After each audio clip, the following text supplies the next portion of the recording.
Assalamualaikum warahmatullahi wabarakatuh. Nama saya Zainal Abidin dari Prodi MT3A NIM 202010015097. Nah, di sini saya akan memenuhi tugas UTS mata kuliah yaitu logika. Dan di sini saya akan menjelaskan tentang yang pertama sejarah logika, yang kedua ada pentingnya logika bagi kehidupan manusia dan pengetahuan, yang ketiga pengertian logika, yang keempat logika sebagai objek formal dan material, kemudian logika sebagai kajian ilmiah, yang keempat ada penalaran logika, yang kelima ada deduktif dan induktif, kemudian berserta contoh-contohnya. Nah, kemudian yang terakhir ada logika sebagai ide, konsep, definisi, dan klasifikasi. Kemudian yang pertama ada sejarah perkembangan logika. Berdasarkan sumber yang ada, awal munculnya logika tidak dapat ditetapkan kepastiannya. Namun menurut Bertrand Russell dalam bukunya yaitu berjudul History of Western Philosophy menjelaskan bahwa kata logika untuk pertama kali digunakan oleh Zeno dari Citium. Russell juga menjelaskan bahwa Socrates, Plato, dan Aristoteles merupakan perintis dari lahirnya ilmu logika.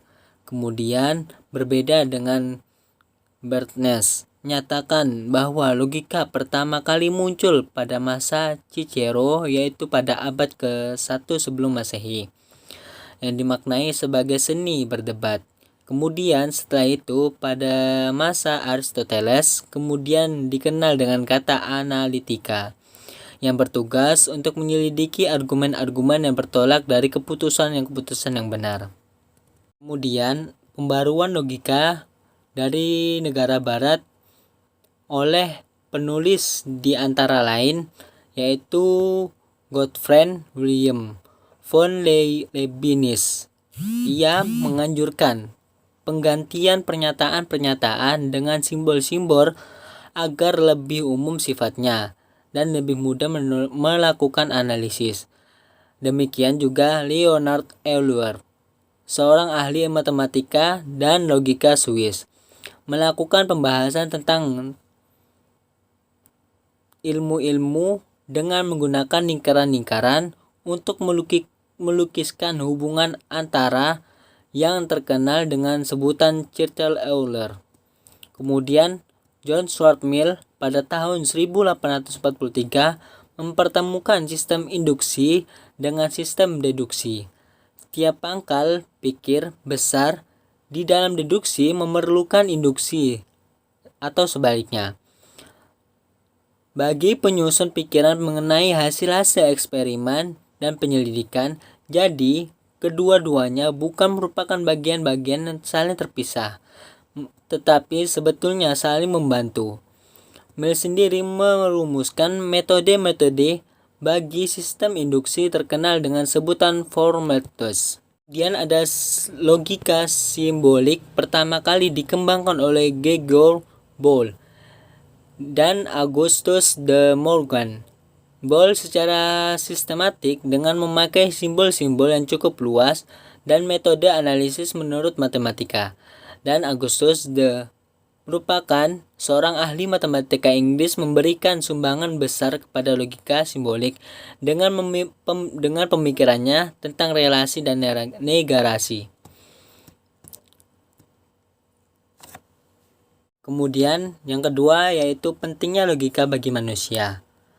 Menurut Suwardi Endarwara, secara historis ada makna dan manfaat bagi ilmu logika, ada manfaatnya bagi manusia, yaitu yang pertama logika menyatakan, menjelaskan, dan menggunakan prinsip abstrak yang dapat dipakai dalam semua lapangan ilmu pengetahuan. Yang kedua, logika sebagai daya pikir abstrak dan demikian melatih dan mengembangkan daya pemikiran dan menimbulkan disiplin intelektual. Yang ketiga, logika mencegah kita tersedat oleh segala sesuatu yang kita peroleh berdasarkan otoritas, emosi, dan prasangka. Yang keempat, logika di masa sekarang dikenal yaitu era of reason, membantu kita untuk berpikir sendiri dan tahu membedakan yang benar dan yang salah. Yang kelima yaitu logika, untuk dapat berpikir lurus, tepat, teratur, karena dengan berpikir demikian ia dapat memperoleh kebenaran dan menghindari kesesatan. Dan yang ketiga ada pengertian logika. Logika berasal dari kata Yunani kuno yaitu logos, yang berarti hasil pertimbangan akal pikiran yang diutarakan lewat kata dan dinyatakan dalam bahasa. Logika adalah salah satu cabang filsafat.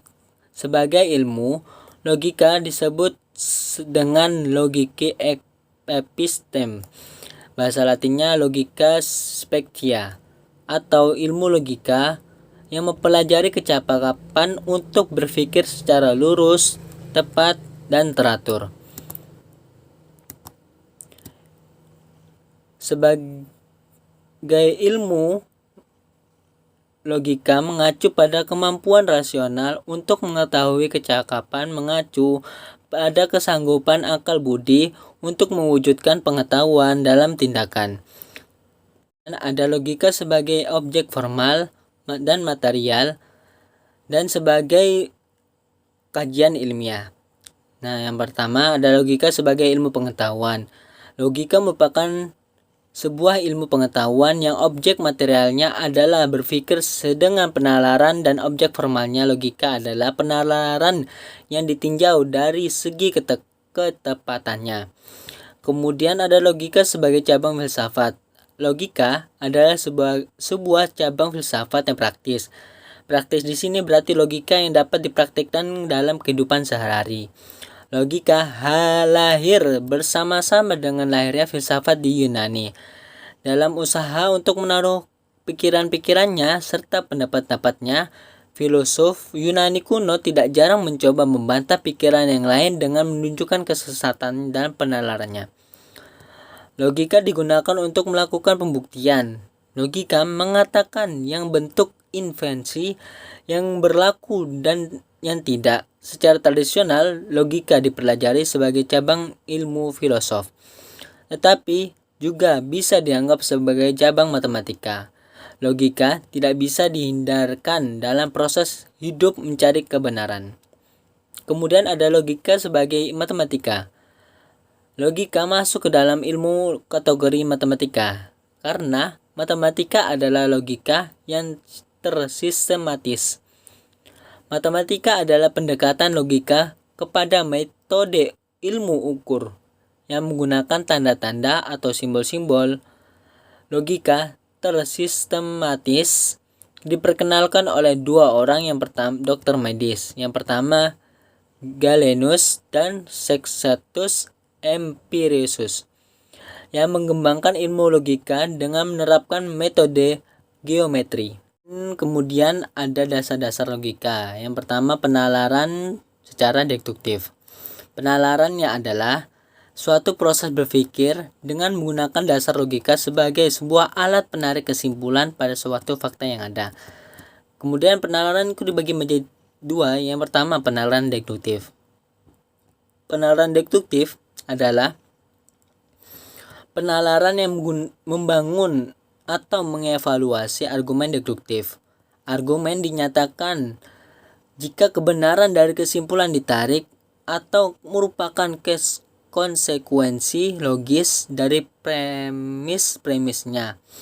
Argumen deduktif dinyatakan valid atau tidak valid, bukan benar atau salah. Sebuah argumen deduktif dinyatakan valid jika hanya kesimpulannya merupakan konsekuensi logis dari premis-premisnya. Contoh, setiap mamalia mempunyai jantung. Semua kuda adalah mamalia. Nah, berarti argumen deduktifnya yaitu semua kuda mempunyai sebuah jantung. Nah, yang kemudian ada penalaran induktif. Penalaran induktif adalah penalaran yang berangkat dari serangkaian fakta-fakta khusus untuk mencapai kesimpulan umum. Contoh, kuda Sumba mempunyai sebuah kaki. Kuda Australia mempunyai sebuah kaki. Kemudian kuda Amerika mempunyai sebuah kaki. Nah, berarti argumen induktifnya yaitu setiap kuda mempunyai kaki. Kemudian ada perbedaan dari dua pendalaman tersebut, yaitu jika deduktif, yaitu jika semua premis benar, maka kesimpulannya pasti benar. Kemudian ada semua informasi atau fakta pada kesimpulannya sudah ada, sekurangnya secara empiris dan premis. Nah, kemudian ada induktif, yaitu perbedaannya jika premis benar, kesimpulan mungkin benar, tetapi tak pasti benar. Dan kesimpulan memuat informasi yang ada bahkan secara empiris dalam premis. Kemudian yang terakhir ada logika dalam ide, konsep, definisi, dan klasifikasi. Yang pertama, logika dalam ide, yaitu hasil tangkapan akal manusia atau panca indera mengenai suatu objek. Rasio dipikirkan dalam hati, kemudian dirasakan dan dipahami. Pada proses ini akan membentuk suatu pengertian. Kemudian ada klasifikasi, adalah pengaturan sistematis dalam pembagian atau pengelompokan. Hal ini berdasarkan kesamaan sifatnya. Kemudian klasifikasi memudahkan kita untuk mengerti suatu bidang yang kompleks menjadi lebih terstruktur, namun sederhana. Dan di sini ada definisi. Definisi adalah suatu usaha untuk menjelaskan atau mengartikan objek ilmu pengetahuan secara jelas. Definisi dalam ilmu pengetahuan logika biasanya berdasarkan dari hasil klasifikasi dan juga hasil analisis suatu objek. Hasil ini kemudian akan memberikan suatu kesimpulan yang dikemukakan dalam bentuk sebuah definisi. Dan penjelasan dari saya semoga bermanfaat. Bila ada salah kata mohon dimaafkan. Sekian dari saya. Wassalamualaikum warahmatullahi wabarakatuh.